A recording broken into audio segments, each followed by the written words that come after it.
Dear students, आज हम लोग मोरल स्टोरी में एक और स्टोरी की चर्चा करेंगे। उस स्टोरी का टाइटल है a lost child, a lost chance. A lost chance का मतलब हुआ खोया हुआ अवसर, मतलब खोया हुआ समय। अब हम यहाँ पे देखेंगे कि इस स्टोरी को पढ़ने से पहले हम लोग देख लेंगे कि इसमें समय क्या है, समय का इम्पोर्टेंस क्या होता है, इसके बारे में पहले हम लोग चर्चा करेंगे। उसके बाद एक स्टोरी के माध्यम से हम लोग इसको समझने की कोशिश करेंगे कि समय क्या चीज़ होता है। समय से बड़ा कोई भी बलवान नहीं होता। तो डियर स्टूडेंट्स, अब हम लोग स्टार्ट करते हैं। तो पहला यहाँ समय का बारे में है, it is really clear that the most precious resource we all have it time. मतलब हुआ यह स्पष्ट है, यह सचमुच है कि सबसे प्रीशियस मतलब सबसे कीमती रिसोर्स, रिसोर्स का मतलब होता है स्रोत। मतलब हुआ कि यह स्पष्ट है कि सबसे मूल्यवान स्रोत हम लोगों के पास में क्या होता है, वो है समय। अब यहाँ इस स्टोरी का लर्निंग ऑब्जेक्टिव क्या होगा। लर्निंग ऑब्जेक्टिव का मतलब है सीखने का उद्देश्य। मतलब हम लोग इस स्टोरी में सीखेंगे क्या।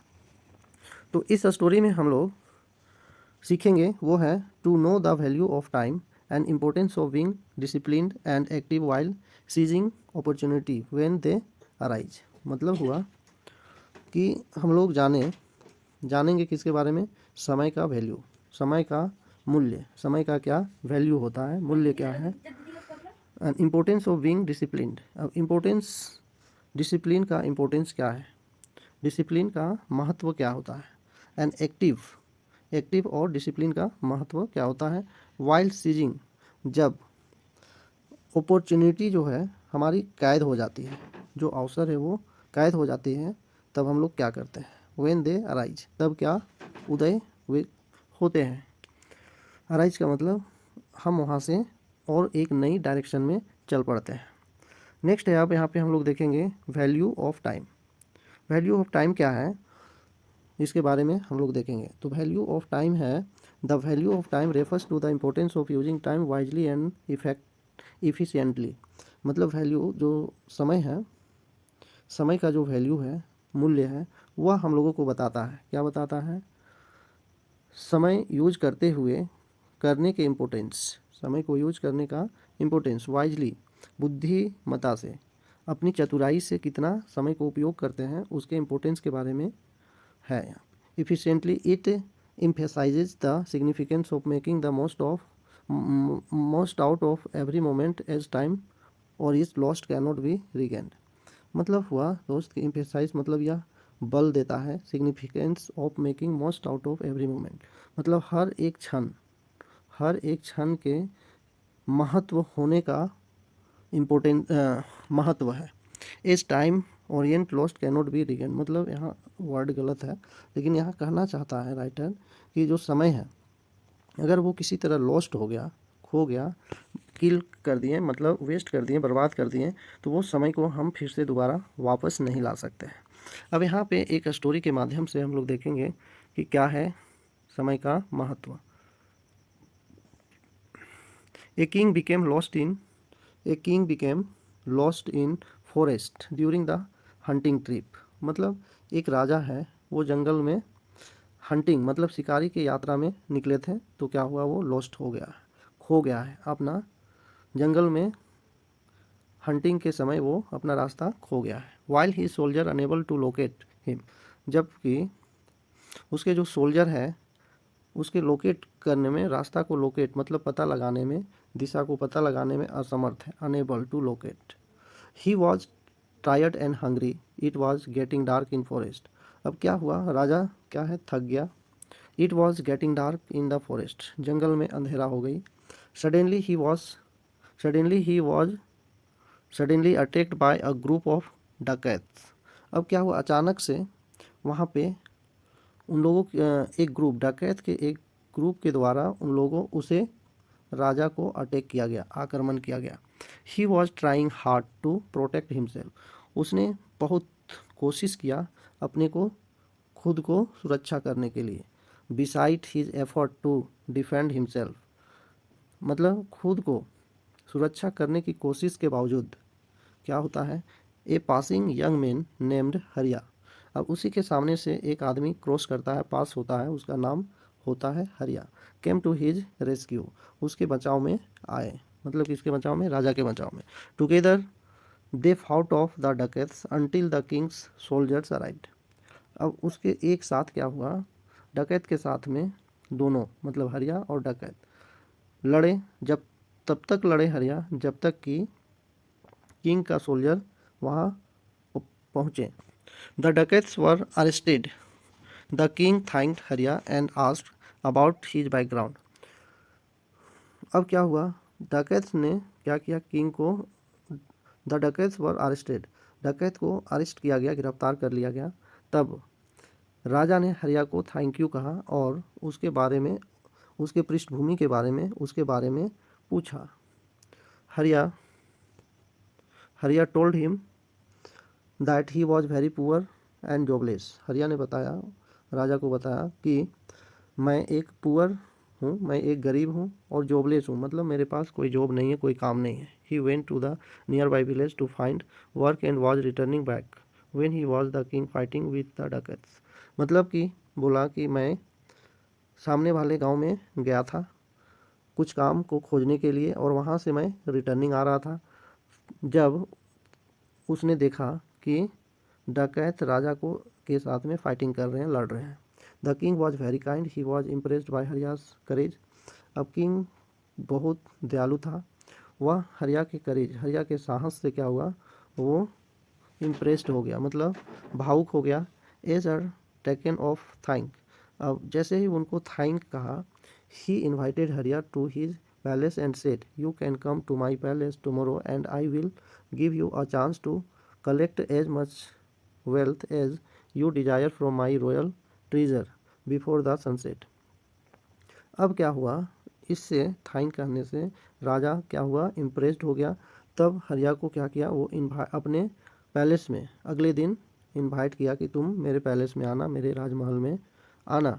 आई will give you chance to collect, मैं आपको जितना चाहते हो, जितना अधिक चाहते हो उतना मैं शाही खजाने से मैं आपको वेल्थ, मतलब धन देने की कोशिश करूँगा।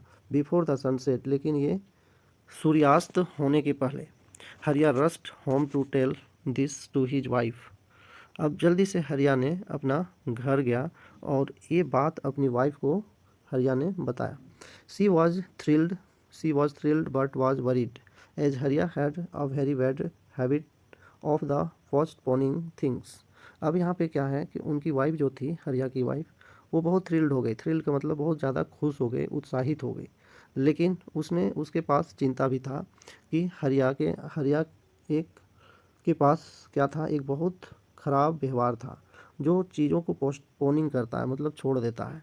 ही वॉज अ लेजी मैन, वह काफ़ी आलसी आदमी था। ही सेड शी सेड, उनकी वाइफ ने ऐसा सोची और उनको बताया।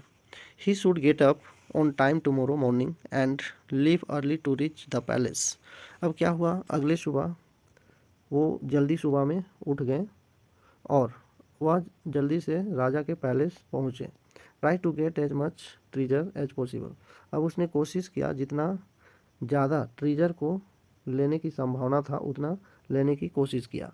डिस्पाइट हिज वाइफ्स एडवाइस, अपने वाइफ की सलाह के बावजूद Hariya overslept the next morning and took too long to get ready. अब हरिया के वाइफ बोलने के बावजूद भी अगली सुबह जो कल हुआ वह ज़्यादा सो गया और तैयार होने में लेट हुआ। Took too long to get ready, तैयार होने में बहुत ज़्यादा समय लिया। नेक्स्ट है he picked some bags and went to the palace. अब उसने देन इन द आफ्टरनून, तब तक क्या हो गया था, आफ्टरनून दोपहर हो चुका था, और उसने एक बैग लिया, कुछ बैग लिया और राजा के पैलेस गया। नेक्स्ट है ऑन द वे, रास्ते पर he felt hot, he sat under a tree to rest. वह रास्ते में बहुत ज़्यादा क्या हुआ, गर्मी महसूस किया, तो वह एक पेड़ के नीचे रेस्ट लेने लगा, आराम करने लगा। Then 2 hours later he got up got up to go but saw a man showing some magic trick. अब वहाँ पे वो एक पेड़ के नीचे रेस्ट कर रहा था, आराम कर रहा था, तब 2 घंटा के बाद वो वहाँ से जगा और वो जाने के लिए उठा या जगा, बट लेकिन उसने देखा एक आदमी कुछ मैजिक ट्रिक उनको दिखा रहा था। He stop to watch for an hour again, फिर से वो क्या हुआ, 1 घंटा वहाँ पे पुनः फिर से देखने लगा। It was only when he arrived at the palace at sunset that realized his mistake that the gates of the palace were already closed। अब क्या हुआ बच्चे कि वह तो केवल जब वो वहाँ पे पहुँचा राजा के पैलेस के गेट पर, एट द सनसेट मतलब शाम को पहुँचा वहाँ राजा के गेट के सामने। दैट तब उसने मतलब हरिया ने रियलाइज़ किया, एहसास किया, हिज मिस्टेक अपनी मिस्टेक को वो रियलाइज़ किया, वर ऑलरेडी क्लोज, वहाँ पे देखा तो वो राजा का जो पैलेस है वो क्लोज था, बंद था। Poor Hariya though he was brave to help the king, poor जो गरीब हरिया जो था उसने देखा कि क्या देखा, through he was brave to help the king, कि उसने राजा को बहादुरता से उसको क्या किया था, अपनी बहादुरी से हेल्प किया था। But due to his laziness, लेकिन उसकी लेजीनेस के चलते he had lost a golden chance to be rich, और वह अपना सबसे सुनहरा समय खो गया अमीर होने से। His failure to appreciate the value of time serve, अब क्या हुआ बच्चे कि अपनी वो लेजीनेस के चलते सबसे अमीर होने की चांस, सबसे सुनहरा अवसर खो गया, मतलब समय खो गया। His failure to appreciate the value of time serve as a hard lesson learn, अब क्या हुआ, उसके जो असफलता है, फेल्योर टू अप्रिशिएट को मतलब उसकी जो असफलता प्रशंसा करने के लिए क्या हुआ, समय के वैल्यू की प्रशंसा करने के लिए वो क्या रहा, असफल रहा। हरिया जो है समय के वैल्यू को प्रशंसा करने के लिए असफल रहा। Served as a hard lesson learn, तब उसके सामने परोसा गया सबसे कठिन लेसन जो उसने सीखा था हरिया ने। मोरल क्या मिला हम लोगों को इस स्टोरी से, हम लोग क्या सीखें कि हरिया अपनी लेजीनेस के चलते, आलसीपन के चलते अपने सबसे सुनहरा अवसर को खो देता है अमीर होने से। अब यहाँ पे मोरल है, time is the most valuable thing in life, मतलब समय जीवन में सबसे मूल्यवान चीज़ होते हैं, इसलिए हम लोगों को समय की इम्पोर्टेंस देनी चाहिए, समय की महत्व देनी चाहिए, समय से सब कुछ करनी चाहिए, सभी हम लोगों को डिसिप्लिन के साथ करनी चाहिए। अगर हमारे जीवन में डिसिप्लिन नहीं है तो हम बहुत आगे तक नहीं बढ़ सकते हैं। अगर हम केवल खाना खाएं और रहें और कोई एक्सरसाइज वगैरह भी ना करें तो भी हमारे स्वास्थ्य के लिए हानिकारक है। इसलिए जो डिसिप्लिन है मतलब डेली रूटीन के अकॉर्डिंग ही हम लोगों को अपनी ज़िंदगी बितानी चाहिए, अन्यथा हमारी जीवन अनर्थ हो जाएगा, बेकार हो जाएगी। Thank you for watching this video. अगर आपको यह वीडियो अच्छी लगी हो तो हमारे चैनल को सब्सक्राइब करें इस तरह की मोरल स्टोरी पाने के लिए, और हाँ, अपने दोस्तों तक इसे शेयर करें ताकि उनको भी इस तरह की मोरल स्टोरी की जानकारी हो, और एक लाइक कर दें जिससे मैं मोटिवेट रहूं और आप तक वीडियो इस चैनल में डालता रहूं।